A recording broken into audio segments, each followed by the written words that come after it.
All right, good morning. Thanks for being here for our bi-weekly update, give you some information about what's going on and give you an opportunity to ask some questions so we can educate the community about what's going on. So first of all, I'd like to start off with an update on this past weekend, 4th of July weekend. Obviously, a big holiday, a lot of stuff going on. I'd like to say thanks to all the officers that worked 4th of July. Personally, I can tell you from experience, it's one of the worst holidays to work. 4th of July, New Year's, and Halloween are miserable as police officers to work, but we had officers that volunteered to work overtime, to work extra details to make sure that the city was kept safe.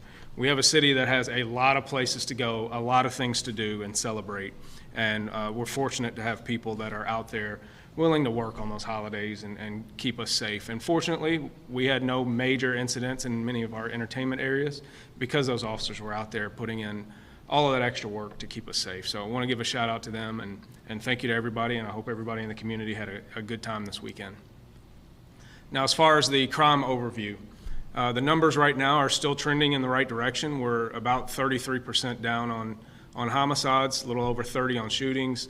Carjackings are down, as well as our fatal accidents are down also. So these are all things that are trending in the right direction. And I'll give a shout out again to patrol officers. We're going to highlight homicide today and some of the work that they've done, but a lot of the work to keep crime down is really about that proactivity and that engagement that the average patrol officer has on a day-to-day basis with the community. So we want to make sure that they are out there engaging, being visible, making sure that the community knows that we're there to take care of their needs, and making sure criminals know that we're there to take them off the street if they get out of line. So a real big shout out to them. And we're going to talk about a couple cases in just a minute that I think will be good examples of some of that work that's being done. Really quick, just for everybody's awareness, there is the ISCO PGA Championship going on this weekend. And the only interruption there might be is a little bit of traffic congestion out in the Shelbyville Road, Winnington Parkway area, where we'll have a traffic detail going on to manage traffic there. But I'm sure that will be a very enjoyable event where we get to highlight our city again. One of the cases I'd like to highlight is 2nd Division Impact. Had a case, I believe it was just yesterday or the day before, just yesterday, where they got an anonymous tip that several juveniles had weapons. And so through the course of the day, with the assistance of the 2nd Division Patrol, 2nd Division Impact, and SWAT, they ultimately conducted a search warrant in the 1300 block of South 20th Street. You can see the guns that they recovered here, along with drug paraphernalia and marijuana.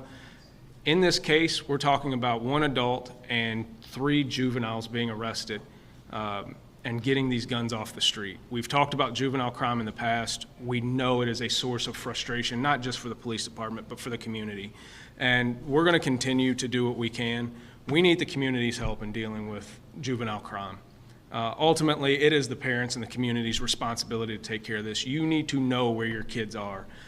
If I had mechanism to deal with parents better, whose kids commit violent crimes or are caught in doing these types of crimes, I would prosecute parents all day long. But we have to do something differently in this community when it comes to dealing with kids. It's extremely frustrating, and you're selling these kids short. You're putting them in a position where their potential, their future is already cut short because of the activities they're involved in.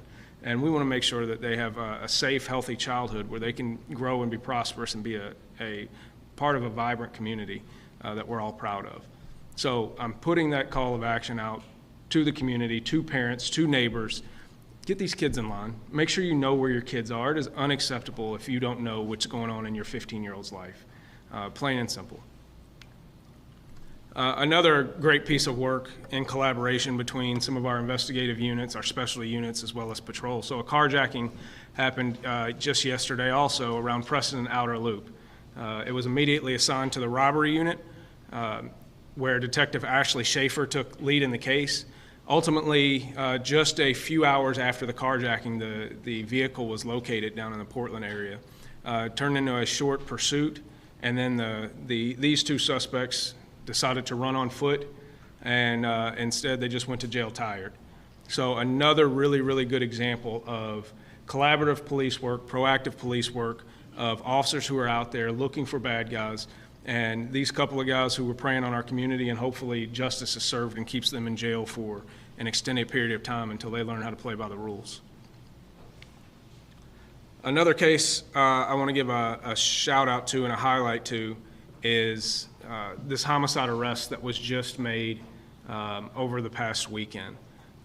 This is an amazing example of long-term collaborative work between all kinds of units, between patrol, RTCC, that's our real-time crime center, digital forensics unit, homicide, SWAT, air unit, flock. I mean, it was absolutely amazing to see the collaboration and the work in conjunction between different units and technology, and the use of technology in this case, to bring these people to justice who had taken somebody's life. And we can get into that a little bit more in just a minute. But at this point, I'm going to turn over to the lead detective in this case, who has worked this case diligently, just like she does on all cases, and let her give you a little bit more detail about how this case progressed.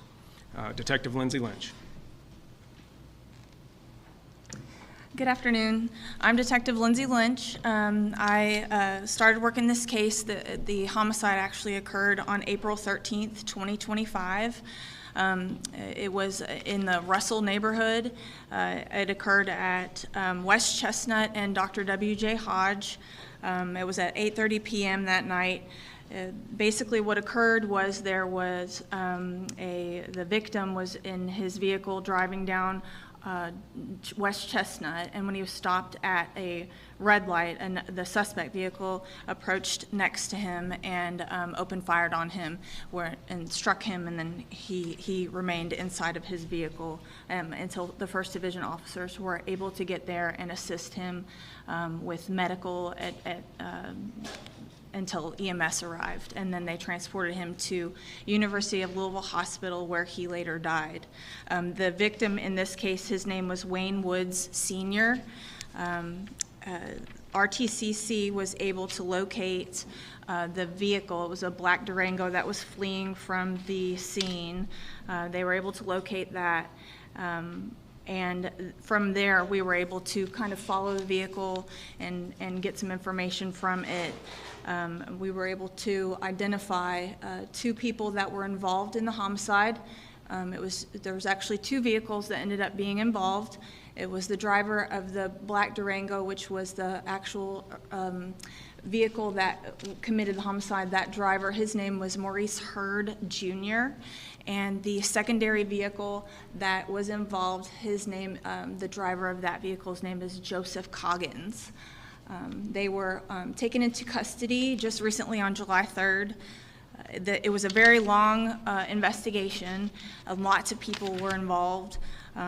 It started obviously in the 1st Division, so those officers were involved. We used ShotSpotter was what we were notified of the incident from, and then it went on to RTCC helped us, Flock helped us. The digital forensic unit did an enormous amount of work on this case.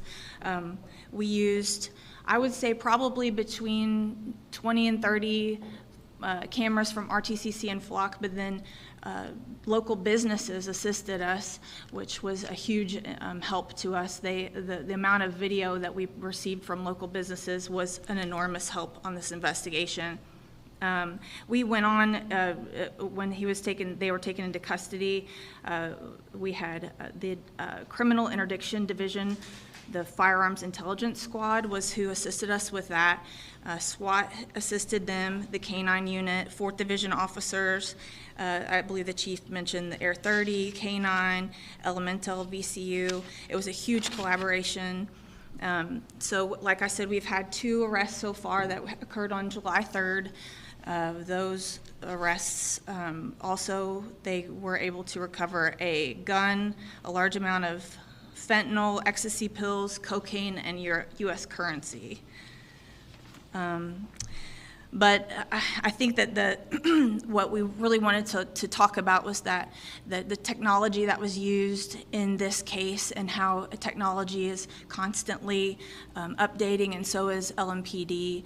We are working hard to solve these cases, even if this one was in April, no matter how long. I mean, we we don't give up. We try very, very hard to give closure to the families, and hopefully in this case we gave closure to the Woods family. And it's something that we try to do with all of our cases. So if there's families out there that are waiting for closure, hopefully yours will be coming soon. So, thank you.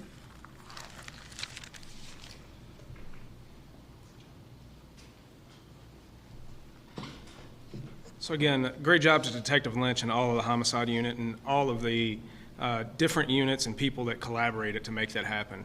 I think this is a really, really good example so that people have an understanding of what all goes into prosecuting a homicide case. Understand that we get one shot at prosecution. That is it. If we go forward with an incomplete case and we blow it, we've blown the justice system and service of justice for that family forever. And so we want to make sure that we're doing the work the right way, complete, and get it done right the first time. Another thing that I'll point out on this is that you may be familiar with the homicide victim's name. We are. We've been dealing with that victim for the better part of 20 years. It was predictable based on his lifestyle what was going to happen to him. That being said, look at the amount of time and resources and effort and energy of the entire police department, along with the community, to bring justice to the people that killed him, to bring justice for that family, to make sure that even though he was involved in all kinds of things that ultimately led to his death, that we still put, this is probably, when you look at all of the technology, all of the person hours invested, you're probably looking at well over several thousand hours, person hours of time, and probably close to $1 million investment when you add everything up, just to get to this point. This is not including what will continue to happen with DNA and the prosecutorial process and everything like that. And this is a person who has cost our society so much money over the years and so much pain, and we still put that amount of work into making sure that his killers were brought to justice. That's what this department is about, and that's the good work that people do every single day, and it's absolutely amazing. And I understand, I get the question all the time about cold cases. I understand, I can't imagine the pain that some of these families go through when they lose a loved one, but I hope this illustrates to many of you the amount of effort that we do put into solving every single one of these cases. We do care about this, and we want to get it right, and we want to bring justice and closure to the families, and it pains us when we're not able to do that. And so we'll continue to be dedicated to making sure that we get things right, we bring closure and justice to families so that they can have some peace after the death of a loved one. The other aspect of understanding homicide investigations is that when we take people off the street and we take them out of society, they're often the ones that are going to be the next victims of homicide. So that is part of the process of disrupting and interrupting that crime cycle, because we know somebody is going to come after them eventually, and that cycle won't stop until ultimately some kind of justice is had. And so that's a big part of this, is making sure that we interrupt that crime cycle. So one of the other cases that I want to highlight before I open it up to questions is the Crystal Rogers case in Bardstown. I know everybody's super interested in that for various reasons, but I will point out that our digital forensics unit and Detective Tim O'Daniel did an absolutely amazing job in that case. And from my understanding, that case probably would not have been broken if it was not for the assistance of our digital forensics unit and Detective Tim O'Daniel, who did an amazing job of making sure that they got information together and data that was critical in the prosecution in that case. So at this point, I will open it up to questions. Chief, can you tell us anything about the arrest regarding the shooting outside PRP's football game in September 2024? Yes, so the question was about the arrest related to the shooting at PRP High School last fall. Yes, we made an arrest on that just recently. It's my understanding that everyone involved in this homicide investigation is no longer on the street. So we have no one to worry about out there on the street that is related to this. Another example of we can never bring back that young man who was killed, but hopefully we brought a little bit of closure and a little bit of comfort to the family of that young man, knowing that the people who murdered him are off the street at this point. And this is Detective Tim O'Daniel, as you can see, who did an absolutely amazing job, and the sketch artist did an exact rendition of what he looks like. So it was a perfect job. But great work. A guy that I used to ride the beat with back on Late Watch when we were young cops. And just another example. That is, when people talk about investments in the police department, he is probably one of the most expensive people on the police department. With the amount of training that he has had, the amount of personal time that he has put in to being an expert at his craft, and you can see it is paying off time and time and time again and getting bad people off the street. Just a great example of an exemplary officer who does exemplary work. That he basically created that unit from scratch. He and another detective basically created our digital forensics unit. And the guys up there, it's absolutely amazing. It's stuff that I don't understand, but they can talk circles around you, and then they can make it simple for court. Yes, sir. So you don't expect any additional arrests in the PRP case? It is my understanding that there are no more outstanding suspects, and if I am wrong on that, I will correct that. Can you comment on any possible motive for this crime? I don't have all of that yet. So as far as motive, I would have to leave that to Sergeant Speaks. You got any information on that? PRP case, as far as the motive goes, I don't know that right now. Okay. Yeah. Sorry. The PRP case kind of goes hand in hand with, making arrests, but also youth violence, something that you also touched on, and we saw a mass shooting this weekend in Indianapolis where the chief there was like, we're not your kids, keepers, and we kind of see the same thing too. So just, I guess, what is the state of, violence here in Illinois? Just how do you kind of continuously try to combat that? Yeah, so the questions, she made reference to the mass shooting up in Indianapolis and the involvement of juveniles in violent crime. And I was speaking just the week before last with Chief Bailey from Indianapolis, both of us complaining about this exact problem.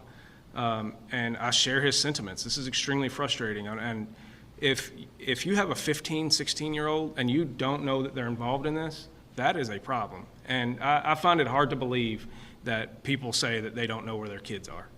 That's a you problem. That is a parenting problem. We hear the things, you hear it all the time. Oh, they just got caught up in the wrong crowd. No, your kid is the wrong crowd. Your kid is a wrong crowd, and they're a reflection of you. And I wish, and we will work on ways to, if I ever hear the answer of, oh, I didn't know my kid was out here doing this, I wish we could prosecute that person for complicity to whatever violent crime that kid commits. If we can do that, I think that would be awesome. On the ISCO championship, just kind of how that, do you guys have a specific traffic plan? Could you maybe go into that a little bit about how that's going to work, just so you can update people on that? Yeah, so the traffic plan out on Shelbyville Road is not to lock up any golfers and let them get to the course. And so that's first and foremost. So, no, I don't expect this to be that big of an interruption to any traffic around that area. It is people crossing from Shelby campus getting over to the golf course. So hopefully it's not a huge interruption or disruption to the area. I think what Matt I talked earlier in the week about it. They said that they're just periodically shut down the intersection to let people cross. Is that really it? That's my understanding. Yes. So just dealing with pedestrian traffic crossing Shelbyville Road. Yes, sir. I have a couple things on drones. About 14 months ago, when LMPD first announced its drone pilot program, the predecessor said that the department would publicly release drone flight data showing where they're going, why, and some other cities do. Are there, now that drones as first responders moving forward in a broader sense, is there a plan to do that, and are you going to commit to that? So the question was about the release of flight data and that type of stuff related to the drones, especially now that we're getting this drone as first responder program up and going. That is all still to be determined. No policy as far as the DFR has been written, because this is going to be an effort in conjunction with other agencies. So it's actually EMA that's going to run the DFR program in conjunction with the police department, the fire department, EMS. And so we're still in the process of developing training, policy, and all of that type of stuff. I love how you keep trying to hold me to commitments that somebody else made, so you can stop doing that now. But otherwise, you know, I'm all about transparency. If there's a piece of data that doesn't compromise anything, didn't we give you a list of all the flight logs? We didn't have the locations where they went or the existing flights, like some other cities possibly. Okay, well, we're not other cities, but I'll make an effort to make sure you get everything you need, so. And the second, I know, you know, there was the issue of drones and privacy that was brought up in the press release yesterday. Yeah. I did want to ask, I mean, you know, if a drone is flying for if they're assisting LMPD now, drones first responder, I don't know, seeing if there's a potential crime going on. If they see something while they're flying there, if they see, I don't know, plants in a backyard that look like marijuana or something, is that probable cause? Is that? Yeah, so that's actually a really good question. So this question is about when a drone sees something, maybe incidental viewing of something in, you know, the backyard next door to where we're supposed to be or something like that. So there are rules and case law surrounding how that information can be used. And so anything that's obviously in the public, we have access to be able to view without a problem. When it comes down to things that we otherwise would not be able to view with the naked eye, there are separate rules that have been, you know, vetted through the Supreme Court, and that is part of making sure that specifically, it's even less than the officers that are getting that information on the street, it's as much the pilots and the people that are transmitting that information to make sure that they are giving the accurate information, make sure they understand all of the nuance of that law. When it comes to things that are exigent, meaning there is a danger right now, we obviously have a lot more authority to be able to act and then calm the situation, make sure everything's safe, and go through getting search warrants and that type of stuff. But even right now, if we use a drone inside of a house, we have to get the search warrant has to specifically request that. So those are things that we are very aware of and we're very attuned to. One of the things that we're doing within LMPD to make sure that that's done the right way is we are creating a supervisor position over our drones, because we have other drones besides for just the DFR drones, as you refer to, and it is shown to be ineffective to try to run that in the current model that we have through our tech services. We're just not able to capture, produce, centralize all of the data and track everything the way that we want to without dedicating a specific person to it. And so we'll be posting that spot soon to get that filled, to make sure that we're better able to account for all of that. I wanted to ask a couple about the 4th of July weekend, going back for a moment. Can you detail exactly the resources that you guys put into Nulu specifically, just given what they had seen in the previous couple weekends? So the question was about Nulu and the amount of manpower and resources that we put in specifically into Nulu. So we had a detail out there. I'm not going to give you the wrong number off the top of my head about exactly how many officers were working, but it was somewhere in the area of 15 or so additional officers that were helping between Nulu, Bardstown Road, and kind of downtown. We even went down to 26th and Cedar to deal with a very similar issue of the bar right there where people were out in the street and it's too many people. So we went down there with ABC and took care of that. So we are going to continue to have an increased presence in those entertainment districts, and that's an okay thing, right? If you look in any city that has vibrant entertainment districts, they have additional officers there to make sure that everybody's safe, everybody is taken care of, and everybody can have a good time. And so once the problems that I saw out there on Friday night, because three of us were out there as well all night, and Assistant Chief Kerr was out there Saturday night. You were out there July 4th? Friday night. So was that July 4th? Okay, 4th of July, yeah. So it was a great holiday spent with family and friends. But that was a joke, by the way. But the problems that we saw really weren't, it wasn't what they're having in Indianapolis. And, you know, we're very fortunate when I talked to Chief Bailey up there, the amount of fights and shootings and arrests that they're having to make up there is far different from what we're dealing with down here. Here, we're dealing with a population that generally just doesn't think rules apply to them. So it's not that they're out here doing anything other than drinking in public and being loud and being, you know, the behavior that should be kept inside of a bar or in your backyard just happens to be out on the street. And that's not okay. And so we'll we'll get everything wrapped up, and we'll make sure that that's not the case going forward. I'm not sure if I even answered your question. What was your question? Well, I just asked about the details of the July 4th Oh, yeah. response. I couldn't give you the exact number. You did. I mean, Okay.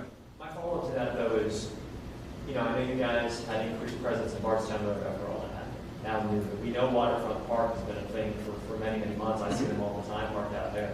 Given staffing shortages, is this sustainable if these groups just keep going from different neighborhoods? I mean, at some point, you run out of people, right? Well, at some point, we'll run out of jail space because it's not going to be sustainable to continue to have to deal with it at this level.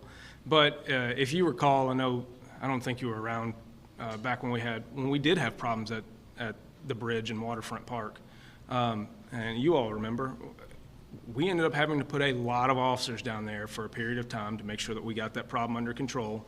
And now nobody worries about Waterfront Park, but we do have officers down there every weekend. So I foresee this being the same thing, that we have to surge resources to these areas to deal with the problem. We'll get the problem under control, and we'll continue to have an increased presence in those areas because there's an increased number of people in those areas throughout the summer. So you'll see police down there throughout the summer. But hopefully not at the levels that we're having to do right now because we get it under control. Do you have any comment on the number of minors and juvenile arrests that are being made? You know, gun violence going down. It sometimes seems like crimes involving kids are going up. I know one of those arrests that you talked about did involve juveniles, but is there just any kind of the correlation just kind of sometimes feels like there's more youth violence than there are arrests being made? Yeah, so the question was, again, about youth violence, and I'll just reiterate what I say. It's very disappointing. It's frustrating. It makes me angry that we're in a situation where we're taking guns off of kids. That's completely unacceptable, and we're going to continue to go after it. And if we can find ways as a community to get to these kids before it ends up the way that it does, with us having to make lockups or us having to take them to the coroner's office, then that's our goal. Back to PRP. It's been almost a year since this happened. Was this a case where you got a tip recently from the public on this, or you were waiting for evidence to come in? How did this? Why now was the arrest? Do you have more information about this? I think it's probably just a lot of ongoing information as far as interviews. There's surveillance video out there. I think it's just a lot of. And there was kind of go back to the juvenile. So, instead of me translating, Sergeant Jody Speaks is one of our homicide unit sergeants. A lot of you will be familiar with him. He's been around for a long time, and I'll let him kind of speak to that.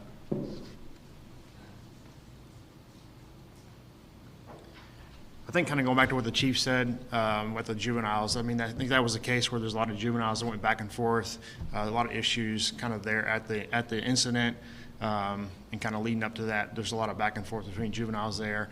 So I think just that investigation kind of, I mean, there was a lot there as far as interviews, a lot there as far as gathering information from the people that were there, surveillance video, medical records, a lot of that. There's just a lot of different pieces that go into that. That kind of culminated with the arrest this week. As you know, there was a juvenile that was arrested. So again, it goes back to the fact that it was a juvenile back and forth. There was more than one gun involved out there, so a lot of back and forth. So sometimes when there's that much going on, the scene was kind of convoluted as far as who all was involved. Sometimes it just takes a long time to kind of get medical records back, ballistic testing, just a lot of different pieces that kind of go into it. So sometimes it's getting information from people. Sometimes it may just be waiting on information for the lab testing and lab results, and that can be a time-consuming process. When you guys are investigating these types of crimes involving juveniles, do you find it easier or more difficult to get help from the public? Because it's always in the past, it's been, you hit a wall with people not wanting to speak or talk about these things. When it comes to juvenile crime, is that the case there as well? I think a lot of juveniles just understand the kind of the hurdle we have with the court process here with juveniles, that they can kind of do a lot of things without consequence. So I think there's a big part of that. So it's kind of just continuing in that same pattern of that same lifestyle, and they kind of understand, hey, there's not going to be much retribution for what I'm doing. I mean, I think that we kind of run into that hurdle a lot with any case, whether it's juveniles or anything. You know, that's something. Hard to get people to talk. Witnesses, things like At that. times, yes. Could you say your name again, type and spell it? Yeah, my first name is Jody, Jody. My last name is Speaks, Speaks. Chief, can I real quick ask about, and you guys might not Yeah, know about this yet. just, so, also, Paul, I want to point out that this is exactly the same thing that I said with the other case, that it might take time, but ultimately, these cases don't get stopped.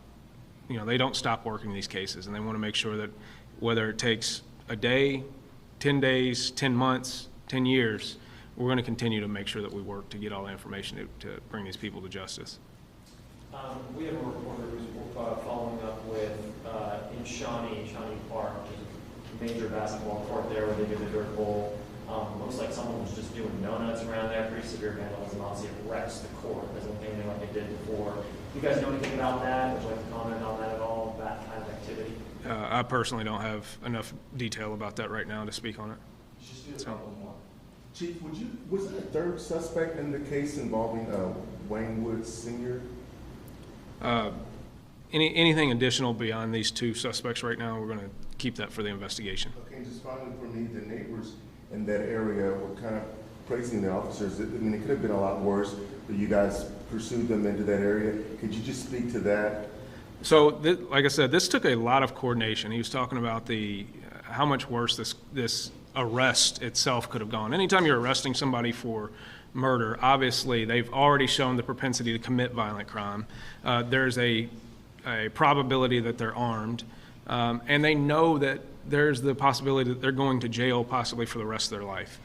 So the preparation for resistance or aggression from a suspect like that is part of that coordination. So when you have homicide coordinating with CID, coordinating with SWAT, you're using all of those resources, the air unit, to make sure that you can take them into custody as safely as possible. So one of them was taken into custody without incident. At another location, one barricaded themselves in the car and refused to come out of the car, and SWAT ultimately had to show up and take care of that situation. But that's why we have all of these resources, to make sure that things like that don't go sideways, and if they do, then officers in the community are kept safe. Last one. All right, that's it. Thank you.